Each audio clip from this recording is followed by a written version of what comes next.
Alright, and then down the bottom we have related toughening, friendliness, USA beefs up, war effort, defense, indecision, impulsive. And then you have boycott and other childish punishments.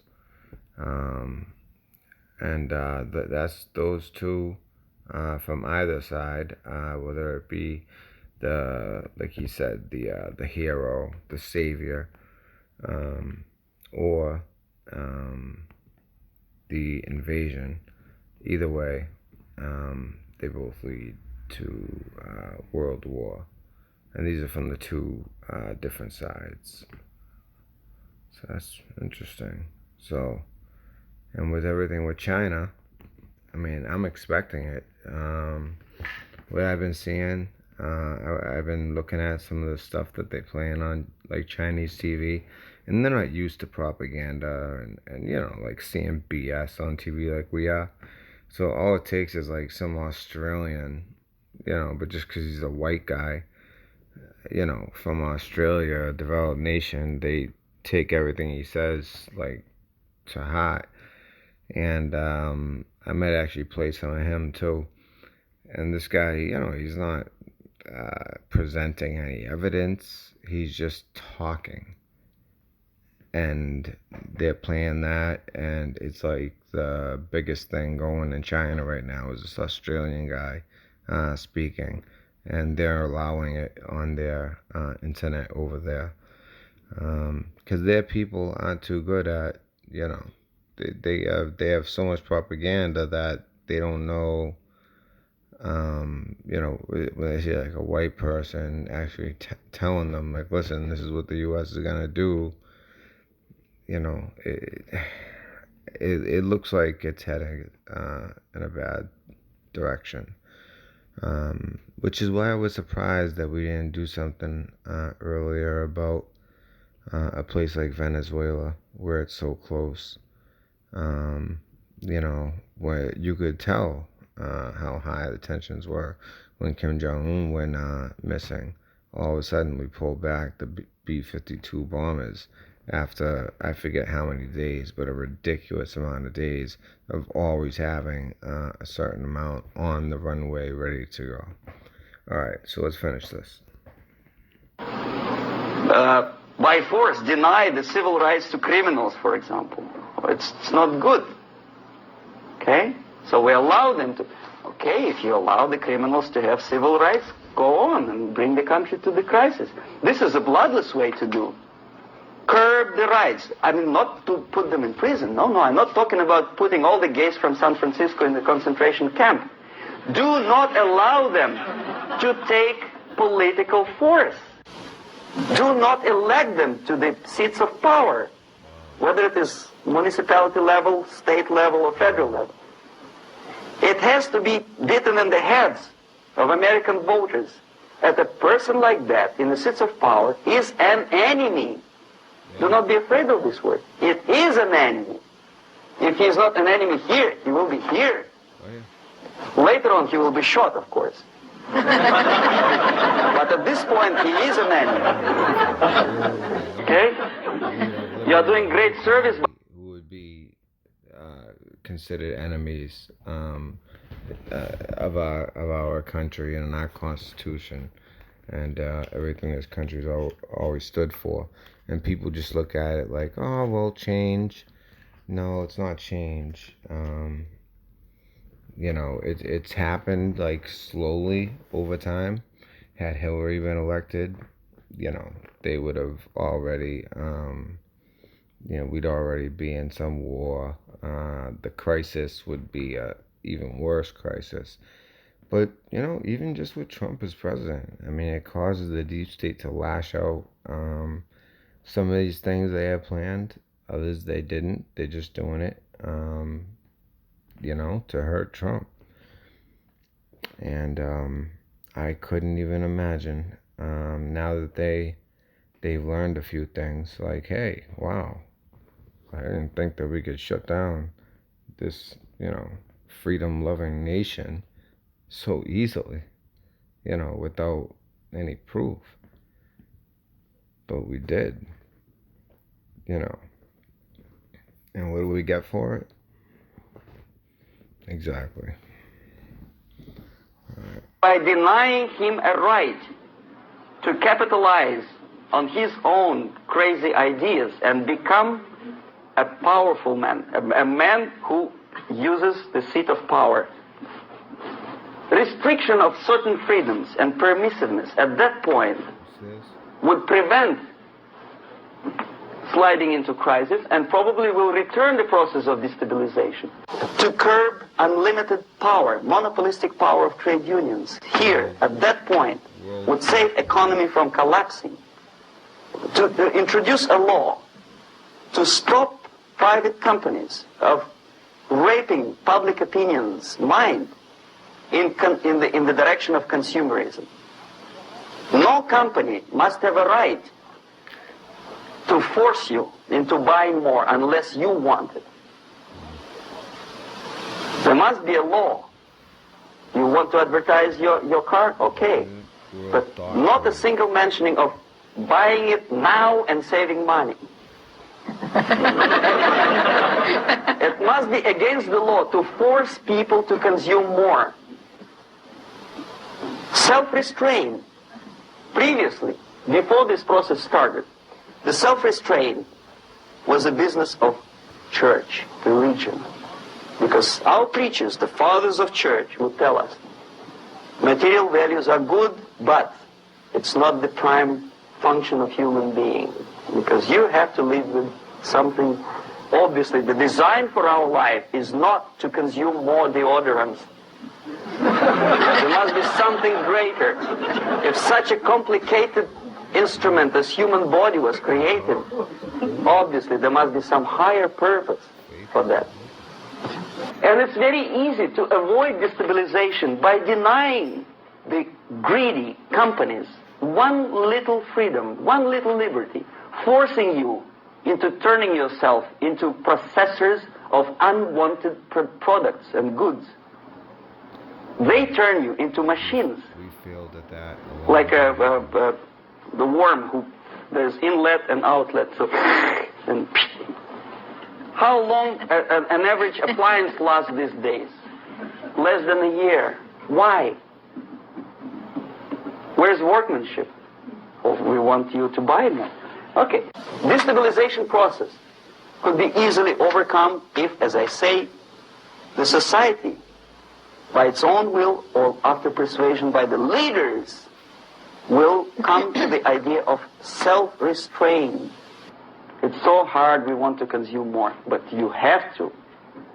Unless you will come to this stage, when, as we say in Russia, if Sahara Desert ever becomes a communist state, there will be shortage of sand.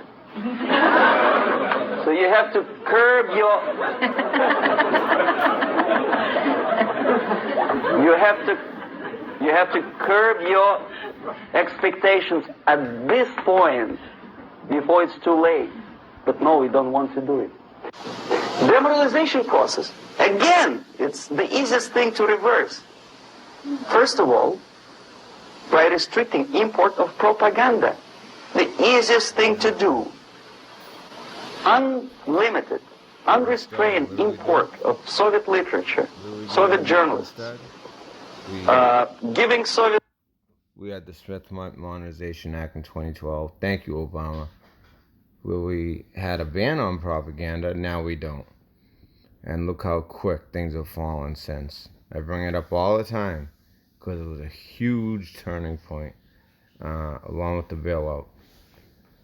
He had the bailout in 08, that in 12, and and then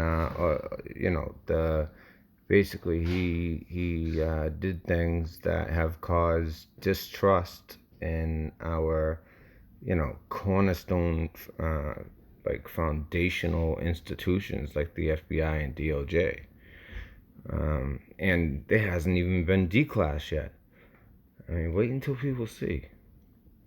And, and the separation of wealth and, these elites and what they really been up to. I mean, when it all comes out,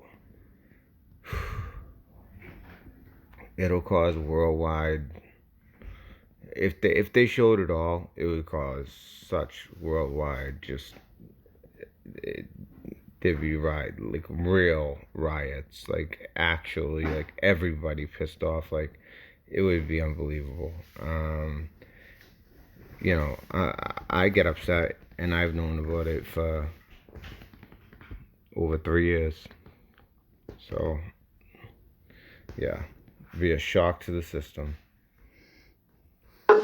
Propaganda and ideological agitators equal time on American TV networks. It has to be stopped. And it's easy. They won't be offended, mind you. As a matter of fact, they will respect America more. But when my former colleague Vladimir Posner appears on Nightline and Ted Koppel asks him, well, Vladimir, what do you think about this and that? What can he think? He's an instrument of propaganda. He thinks what Comrade Andropov tells him to think. He's just a nice, articulate mouthpiece of the Soviet subversion system. And Ted Koppel makes you believe that my friend Vladimir Posner thinks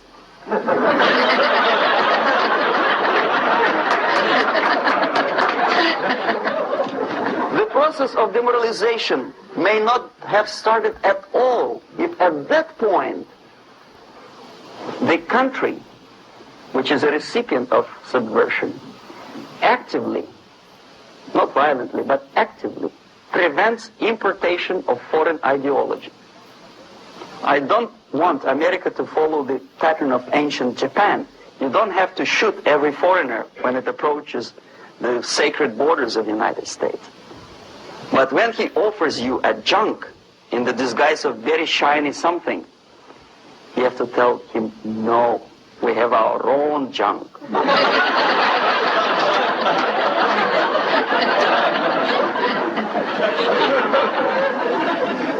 If at that point the society is strong, brave, and conscientious enough to stop importation of ideas which are foreign,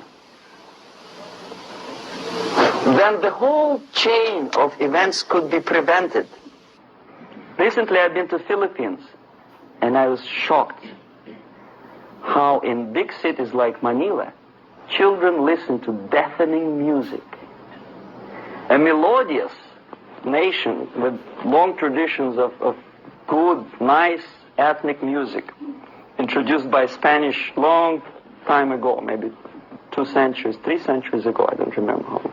All of a sudden listen to musical garbage, blasting their radios at full blast, at full volume. Why? In India, I spent many years watching the reactions of Indians walking out of movie theaters after seeing Hollywood production.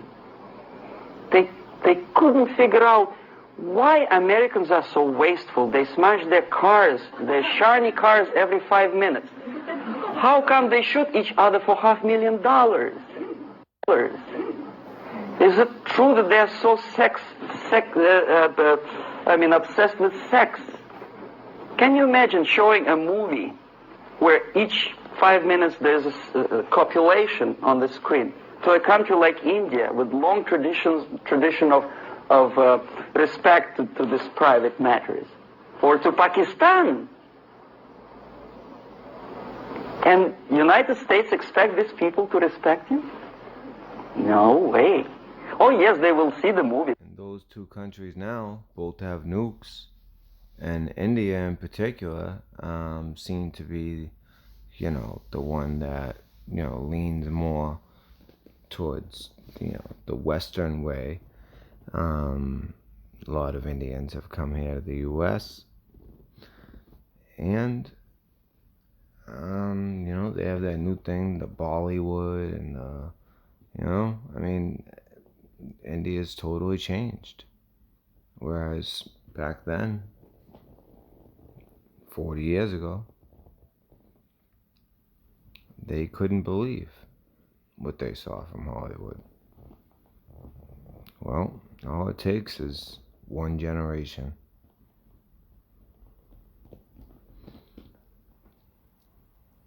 They'll pay 5 rupees to see that garbage, but they walk out and will tell their kids, don't respect Americans, don't be like Americans. See? So, the process of demoralization could be stopped right here, both as an expert and as an import. And that takes one step, one very important thing to do. You don't have to expel all the KGB agents from Washington, D.C. The most difficult and at the same time the simplest answer to the subversion is to start it here and even before, by bringing back the society to religion, something that you cannot touch and eat and put on yourself, but something that rules society and makes it move and preserve it. A Soviet scientist, Shafarevich, who has nothing to do with religion, he is a computer scientist, did a very intensive research on the history of socialist countries. He calls socialist or communist any country with a centralized economy and a pyramidal style of power structure. And he discovered, actually he didn't discover it, he just brought to attention of his readers, that civilizations like Mohenjo-Daro in the river Indus area, like Egypt, like Maya, Incas, like Babylonian culture, collapsed and disappeared from the surface of Earth. The moment they lost religion, as simple as that, they disintegrated. Nobody remembers about them anymore. Well, distantly. So, the ideas are moving society and keeping mankind as society of human beings, intelligent, moral agents of God.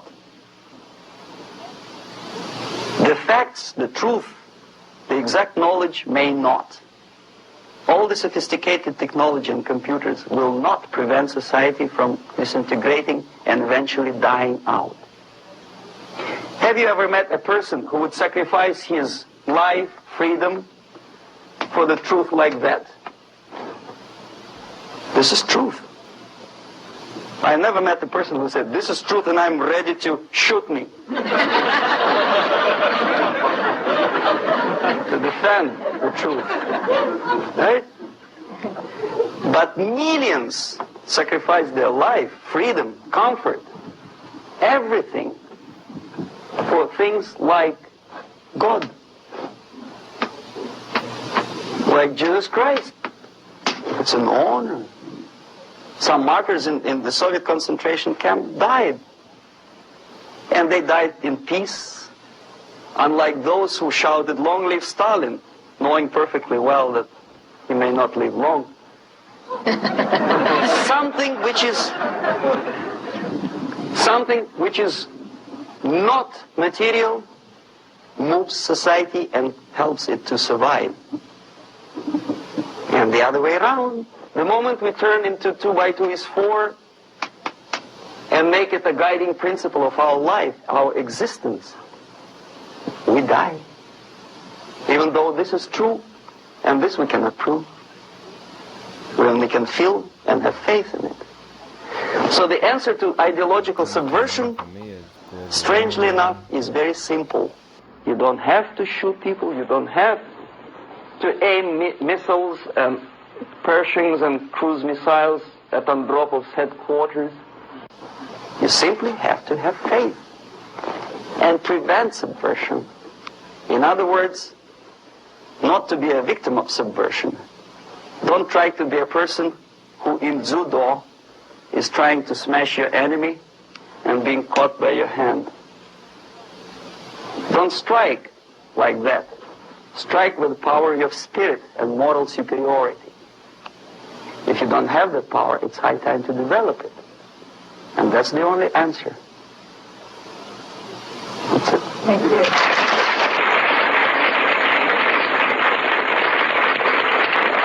And it's just unbelievable how much his lecture rings true today.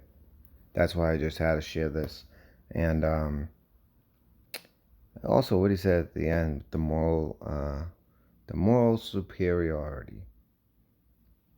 Well, it seems like the moral superiority the left seems to think that their way is the moral superiority. Um, saving the earth, depopulation, having less kids, these ideas that we never thought would take over religion. These are now the ideas that are considered to be morally superior. That might be the only thing that he didn't see coming, because everything else he said, I mean, textbook. You look at this country, you look at what's going on, and so quickly, just this year.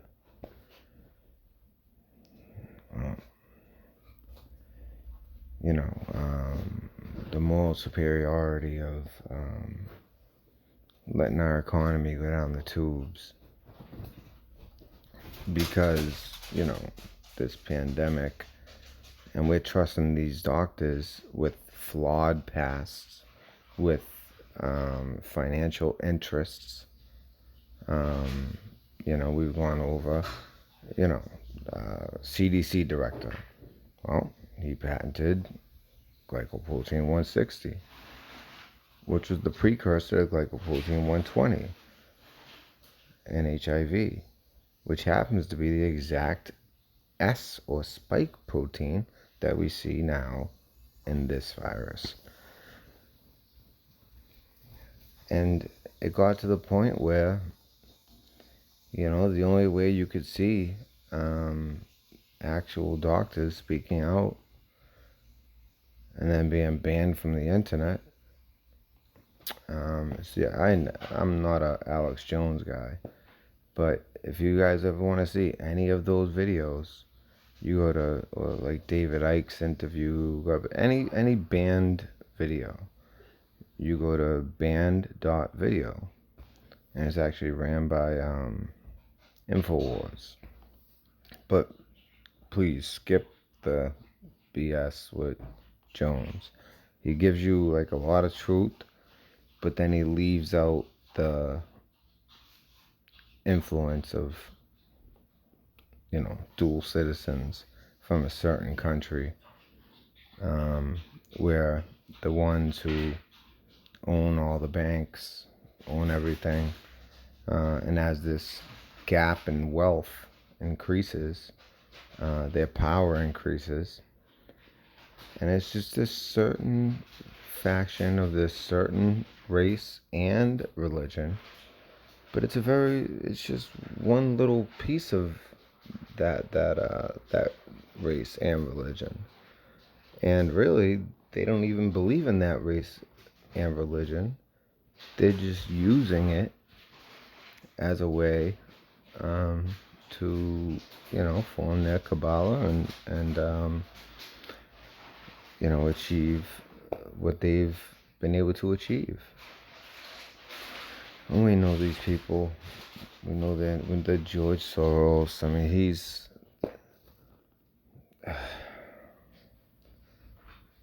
what he's done to this country alone. Just the way he was talking about, without the strong borders, you let in all the brown people, all the, until it gets to a point where, what used to be the U.S. has a different face. Well, the U.S. has gone through that many times, but it's this time it's different. We're not bringing in workers. We're bringing in people who are working, but they're not legal, so it's not going to taxes. And it took someone like Trump, and the things that this guy said would save us from heading into that crisis mode were the things that Trump was doing. Renegotiating the trade deals and building a better economy, bringing God back to the forefront, strong military, peace through strength, those type of things. Not having endless wars, even though in this guy's estimation, what the CIA was doing all over the world was a good thing at the time. Well, this is pre 9/11, and you know, I mean, all the lives taken in the Middle East. You know, you didn't think there'd be a price to pay, and who benefited really? Someone in the Middle East. Actually, two countries in the Middle East. One that, and they were both already rich. One begins with an I, the other one S-A. So anyways, with that, I just wanted to bring that to your attention. I just want to put this video out because I can upload it, and I'll be doing so. All right. So, and also tonight, I'd love to do a show on everything. When I said that I have things, this isn't what I was talking about, but I just think it's very important that people see this. For those who haven't. All right. So this is the red pill dispensary. Salute.